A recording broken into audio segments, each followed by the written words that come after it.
Guys welcome back to our channel Diana Deepti.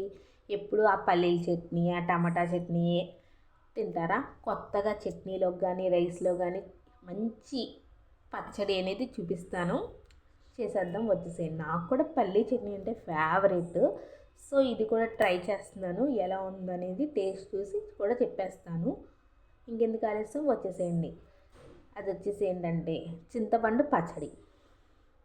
First మనం చింతపండు, మీరు పులుపు ఎంత తింటారో అంత నానబెట్టుకోండి. సో నేనైతే ఇంత నానబెట్టేసాను.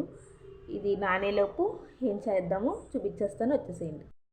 స్టవ్ వెలిగించుకున్నాక దాకపెట్టి నూనె వేసి ఎండుమిరపకాయలు మీరు కారం ఎంత తింటారో దాన్ని బట్టి వేసుకోండి. ఎల్లుల్లిపాయలు, ధనియాలు అవి బాగా వేగాలి.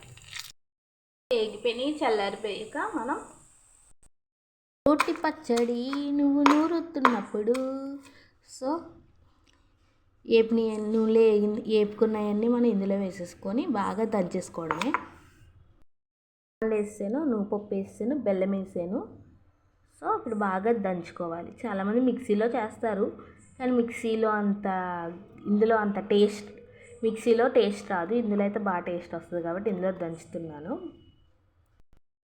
సో మధ్యలో వాటర్ వేసుకుంటూ అలా కలుపుకోవాలి గైస్. కలుపుకున్నాక సాల్ట్ కూడా వేసుకోవాలి. అప్పుడు టేస్ట్ చూడాలి, సాల్ట్ సరిపోయిందా లేదని. టేస్ట్ సరిపోయింది అంటే కనుక ఇప్పుడు మనం స్టవ్ వెలిగించుకొని అలాగ దాచిపెట్టుకొని తాలింపుకి అన్నీ సంబంధించినవన్నీ వేసుకోవడమే. తాలింపు అయితే చెప్పట్లేదు, రెగ్యులర్గా మనం ఎలా తాలింపు పెట్టుకుంటాం పచ్చడికి అలాగే తాలింపు.